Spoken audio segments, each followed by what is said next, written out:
हमारे चैनल से जुड़ने के लिए YouTube पर लिम्रा एजेंसी सब्सक्राइब करें। महफिल में चार चांद लगाने के बाद भी जब तक न आप आए उजाला न हो सका।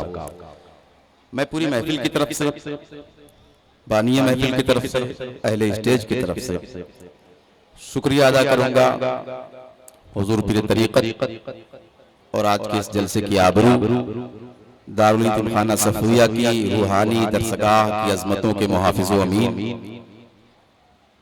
फ़िक्र इख़लास व मोहब्बत महबूबुल उलमा वल मशाइख़ हुजूर पीर तरीक़त सैयदी अलहाज शाह सैयद शुएबुल अलीम साहब क़िबला बक़ाई मतज़िल्लहुल आली व नूरानी का कि तबीयत नासाज होने के बावजूद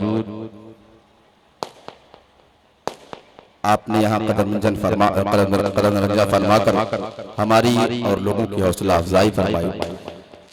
मैं नात का 2-3 शेर पेश कर रहा हूँ, फिर मैं हज़रत के हवाले करूँगा। नात की बात चल रही थी, नात पाक मुस्तफ़ा पढ़ी जा रही थी। एक शायर पाकिस्तान से जिनका ताल्लुक है वो कहते हैं कि नात कैसे मैं कहूँ उनकी रज़ा से पहले, नात कैसे मैं कहूँ उनकी रज़ा से पहले, मेरे माथे पे पसीना है सना से पहले। आप अगर बोल के सुनेंगे तो भी कोई बात नहीं, खामोश रह के सुनना चाहते हैं तो, चूंकि असल ये शेर ये कलाम मैं हुजूर सैयद साहब क़िबला को सुना रहा हूं और इन्होंने अगर एक बार सर हिला के दुआ दे दी तो फिर मेरे लिए सबसे बड़ा इनाम होगा। नात कैसे मैं कहूँ उनकी रज़ा से पहले, मेरे माथे पे पसीना है सना से पहले, तुम नहीं जानते शायद मेरे आका का मिजाज, उनके कदमों से लिपट जाओ सजा से पहले। तुम नहीं जानते शायद मेरे आका का मिजाज, उनके कदमों से लिपट जाओ सजा से पहले। और मेरे सरकार का दर वो दरे दौलत है जहां भीख मिलती है फकीरों को सदा से पहले।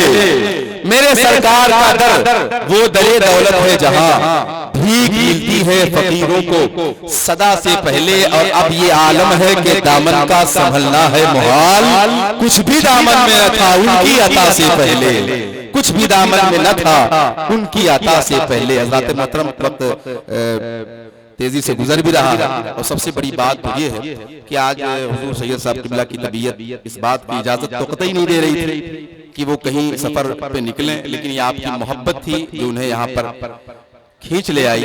थोड़ी देर के लिए वो तशरीफ ले आए, हम उसके उनके ममनून मशकूर हैं। और मैं चाहता हूँ कि वो अपने पंदो नसाए से हम तमामी हज़रात को नवाज दें। आले रसूल की आमद हो गई, ये हमारे आपके लिए बड़ी मसरत की बात है और इस जलसे के लिए कामयाबी की जमानत है। एक शायर कहता है कि शायर आले रसूल की आमद के हवाले से शायर के वो 4 मिसरे आप सुने, पूरा मजमा एक बार कहते सुभान अल्लाह।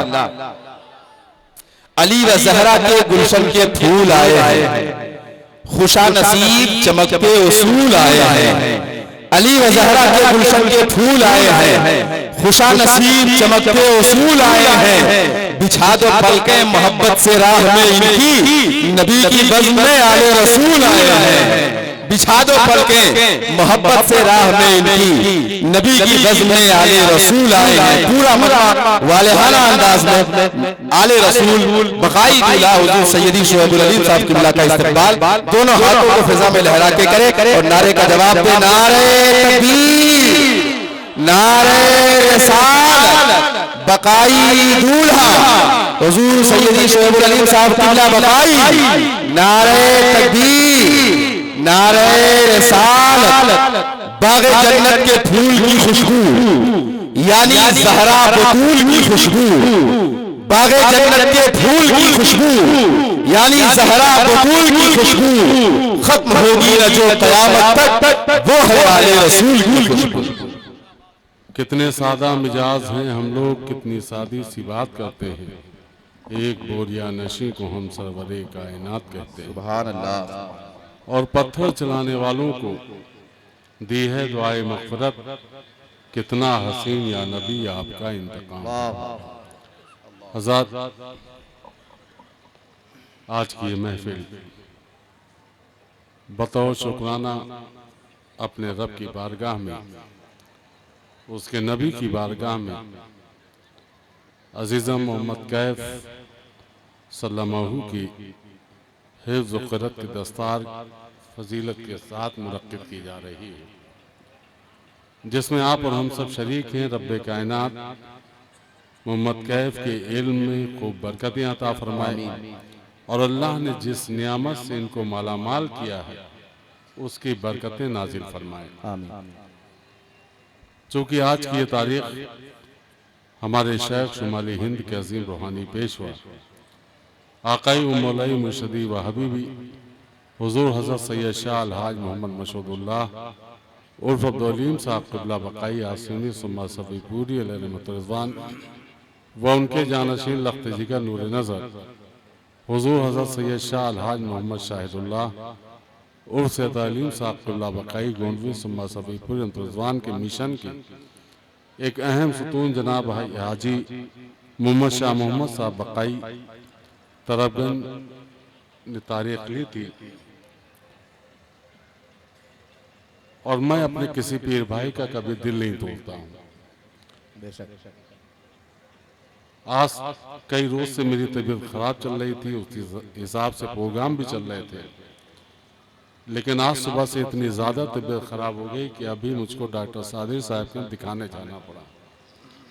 लाइफलाइन हॉस्पिटल गया, वहाँ से उनको दिखाया, पूरा चेकअप कराया। उन्होंने हमसे कहा कि आपको आराम करना है, बुखार भी है, वायरल भी है आपको। हमने कहा डॉक्टर साहब कोई ऐसी एक दवाई दीजिए कि हमको थोड़ी देर के लिए सुकून मिल जाए और मैं अजमा हो कर लौट जाऊँ। बहरहाल घर आया, दवाई खाई और उसके बाद आपके बीच में आ गया। अभी भाई शाह मोहम्मद साहब बक़ाई से मैंने कहा कि मुझे सिर्फ आप लोगों की मोहब्बत में मैं हाजिर आ गया, चूँकि ऐसी तकरीब थी कि जिसमें शिरकत लाजमी थी, तो मैं हाजिर हो गया। रब्बुल इज़्ज़त अपने हबीब के सदक़े में आपके हमारी सब के इस हाज़िरी को अपनी बारगाह में कबूलियत का दर्जा अता फरमाए। आमीन। अभी आपके इस मेरे रसूल पर उलमा हुफ़ाज़ कुर्रा की एक लंबी फहरिस्त है और जिनकी सदारत आपके दारुल यतीम खान सफिया के एक बेहतरीन मुदर्रिस हज़रत हाफिज़ व क़ारी मोहम्मद मासूम रज़ा साहब फरमा रहे हैं। प्रोग्राम चलता रहेगा, चूँकि हिम्मत बिल्कुल हमारी साथ नहीं दे रही है कि मैं बहुत देर तक आपके बीच में रह पाऊँ, इसलिए माज़रत के साथ इजाज़त चाहता हूँ। और एक ज़रूरी ऐलान कि आप सभी जानते हैं कि मेरे पीरज़ादे की तारीख़ विसाल 13 शाबान है और उनके विसाल के फातिहा गोंडा के सरज़मीन पर लाल बगिया में हर साल मुनक़्क़िद की जाती है। इस साल भी इंशाअल्लाह 5 मार्च को गोंडा के सरज़मीन पर होली की वजह से एक दिन उसको घटा दिया गया है। 5 मार्च को प्रोग्राम रखा गया है, जिसमें बाद नमाज मगरिब फातिहा होगी, उसके बाद लंगर पेश किया जाएगा, बाद नमाज ईशा महफिल मिलाद शरीफ होगी और बाद ख़त्म मिलाद शरीफ के महफिल समा होगी और फजर की अजान से पहले कुल शरीफ होगा, जिसमें आप तमामी हज़रात से भरपूर तादाद में 5 मार्च को गोंडा लाली बगिया में पहुँचने की दरख्वास्त से भरपूर तादाद में पहुँचें और शिरकत फरमाएँ। आखिर में सिर्फ इतना कहना चाहूँगा कि आप अपनी ज़िंदगी को एक बेहतर ज़िंदगी बनाइए, बुराइयों से बचिए, अच्छाइयों की राह पर चलिए, एक बनिए, नेक बनिए। इंशाअल्लाह आज के बाद अतराफ़ में कई प्रोग्राम होंगे। तबीयत ठीक रही तो मुकम्मल बात करने की कोशिश करूँगा। इन्हीं बातों के साथ मेरी बात खत्म।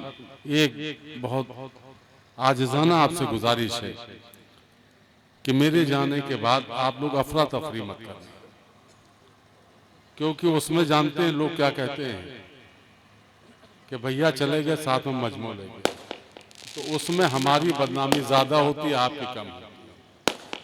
और मैं इसका कतई कायल नहीं हूँ। मैं तो तन्हा चलने वाला आदमी हूँ। मैं कभी नहीं चाहता हूँ कि मेरे साथ कोई हुजूम चले, ये मेरा मिजाज है। लिहाजा जश्न ईद मिलादुन नबी सल्लल्लाहु अलैहि वसल्लम में आप तमामी हज़रात खामोशी के साथ बैठिए, मिलाद शरीफ की महफिल में शिरकत करिए, उलमा हुफ़ाज़ कुर्रा की जो बातें हों उनको आप सुनिए, ताकि आपकी ज़िंदगी और आखिरत दोनों बन सके। इन्हीं बातों के साथ देखिए, हम बहुत अच्छे अच्छे शोरा और नातखां हज़रात तशरीफ ला रहे हैं। रहते हम भी, सुनते हम भी, लेकिन आज कुछ ऐसी हालत हो गई कि न चाह करके भी जाना पड़ रहा है। बहरहाल आप सबको समाप्त करना है, सुनना है। भीड़ एकदम से हुजूम बना करके मत उठिएगा, आराम से बैठिए, महफिल मिलाद शरीफ में शिरकत फरमाइए। अब सदर साहब जैसा चाहें अपना प्रोग्राम चलाएं और मुझे इजाज़त दीजिए। अस्सलाम वालेकुम।